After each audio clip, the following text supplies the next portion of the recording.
Good morning, Ange. Hope you're well. You're always talking about wanting to see signs of progress. Generally speaking, do you think you are seeing those signs of progress? And, you know, after Sunday, even once the dust settles and you pick the bones out of that game, can you sort of see enough to think we are on the right path? Absolutely, yeah. Absolutely. Clearly. As clear as you want it to be. 2020, definitely. 100%. What gives you such optimism that you are? Because of what I see. We're playing our football, we're measuring ourselves against the best. The players have got real belief in what we're doing. That's all I need to see. You mentioned after the game on Sunday how you wanted some of the players to be a bit more like Kuti. I assumed you meant that in terms of sort of the fight and desire and hunger they show. Is that a concern for you that you're not seeing enough of that? Well, we've only got one World Cup winner in the building, so, you know, it takes a bit of time. And it's not about hunger or fight, it's just about a self-belief that Kuti has because of who he is and his journey up to now. And a lot of the others are just beginning that. But Kuti's had his painful moments in his career and he's learned to get through them and he showed the way forward on Sunday. So that's all I meant, that, yeah, some of it is just growth of individuals as people, which, again, you can't fast track. So, yeah, I thought Kuti he's been great for us all year, but, you know, on Sunday he really sort of led by example. Just one final one from me on a sort of slightly separate topic, but you've probably seen that Sweden have rejected VAR coming into their league, and you've always been very clear in your thoughts on VAR. I'm moving there. Do you think, is that right? Got a scoop there. You're going to take a job at Helsingborg. I don't have a job, but I'm just... Yeah, right, yeah. Do you think the ship has sailed here? Do you think it's too late to get rid of it altogether? And if it is here to stay, what specifically does need to change? Yeah, no, it's here to stay. Absolutely, it's not going away. I'd change a hell of a lot on it, but again, I've said before that I think it's changed the game materially, which I don't think was the intention when it was brought in. And yeah, I watched the Champions League last night like everyone else did. If you hadn't have told me VAR was part of that game, I wouldn't have known. And I'm sure they had decisions to make, but it seemed to run pretty seamlessly. It just seems, like I said, we're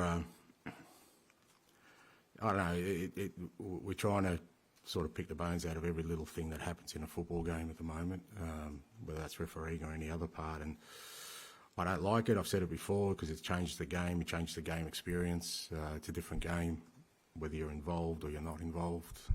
So in terms of an active participant or a spectator.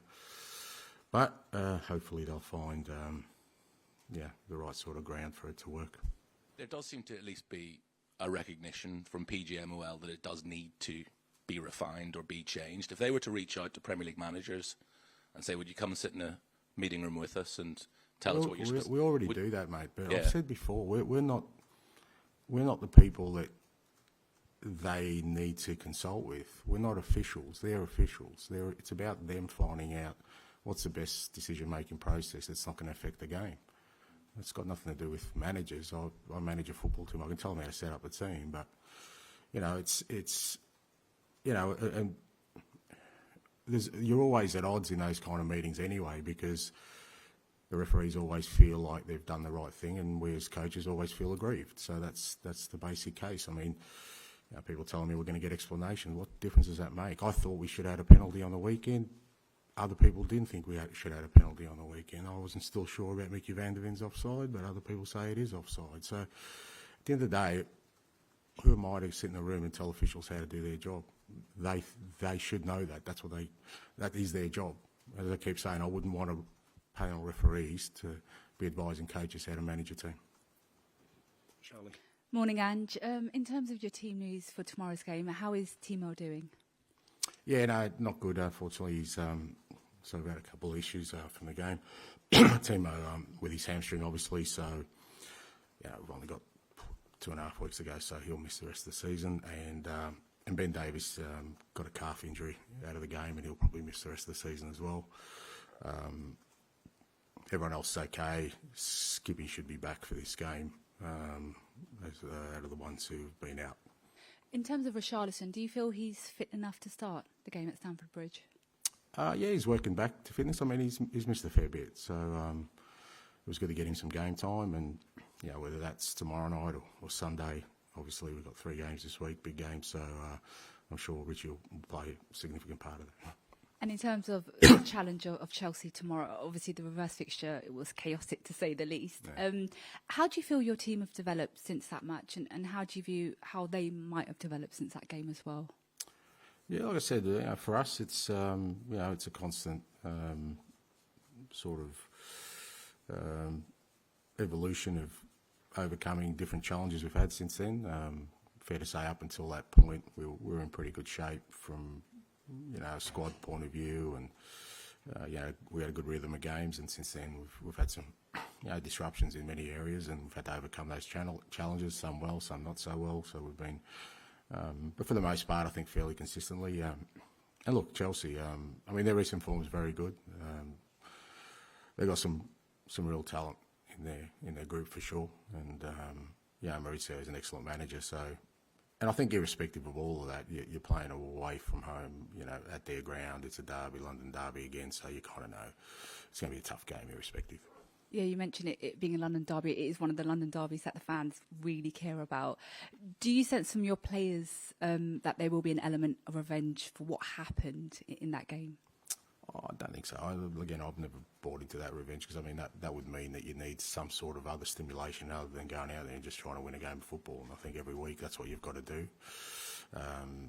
You understand the meaning of games, particularly, as a club or to our supporters. But I've always felt as footballers or managers or whoever we are, we shouldn't need extra motivation other than there's a game on and we want to win it. Angelo, I just wondered, James Maddison was so good for you at the start of the season, and he's come back to his injury. Is he still finding he's got to find his best form again as you approach the second half in the second half of the season? Yeah, look, it's a challenge, but I mean, I reckon just about every player in the squad I've had that question about, and I think I've been pretty consistent in my answers that we've had a very disruptive season. He's another one that's had disruption. Like the first 10 games, he played every game. He was going really well, and then obviously he picked up the injury, missed a lot of football, kind of come back. But at the same time, we've had challenges as a team where we haven't had real fluency in terms of cohesion, in terms of games, in terms of starting lineups. Just had to battle through that, like a lot of them. But that's part of the challenge. That's where, for us, as I keep saying, the fact that things haven't gone smoothly this year means you feel a bit of pain, but I think in the long term you create a stronger and more resilient group, and Madders is one of those guys. He's just got to fight his way out of it. Ian. Hi, Ange, how are you? I'm good, mate. You mentioned earlier, 100% you've made progress. Is that seen by the fact that you're going to be finishing in a European place? No, it's because of what I'm seeing every day and the football we're playing and the development of our players, and like I said, their belief in what we're trying to do. They're far more important to me than what position we are. Sunday, set pieces were, I think, fair to say, the undoing during the game against Arsenal. Has that become a worry over the last few weeks, over the season, and something you'll be looking to address in the summer transfer window? In the summer transfer window? How you defend set pieces and maybe getting players in who can... I think I've answered this question, and I don't think it satisfies people, but no, I don't see it as an issue. It's something we work on along with everything else in our game. There are far more important things we need to concentrate on at the moment in terms of the team we're building. But I think people want to believe that football is, and it can be, very prescriptive. You got an illness, here's the tablet, and you feel better. But I've never believed that. I've always been about trying to create an environment, style of football, and a squad that can win things. And I've never done it through a prescriptive manner, and I certainly won't be doing it now. I guess your answer to that question kind of answers my next question as well. That's good, so you don't have to ask it. No, I do. I still need to ask it because otherwise my boss will say, "Why didn't you ask him the question?" Go for it. Only once in this calendar year have you led at half-time in a game. 8 out of 15 you've been behind. Yeah. Is there a reason for a slow start, or maybe not quite the fast start that you would like Spurs to have, or the first half displays? Again, I think, to be fair, I've had the whole gambit of it this year. If I was playing bingo, I would have called it a few weeks ago. We've conceded early, scored early, conceded late, scored late, had great starts, poor starts, set pieces good, set pieces bad, some good football. It's part of where we're at. But within that, I'll make it sound as if it's been a real struggle. I don't feel it's been a real struggle. I think I've still seen, as I said before, real belief in this group. Even on Sunday, at 3-0 down at half-time, game could have gone very easily a different way, but it didn't.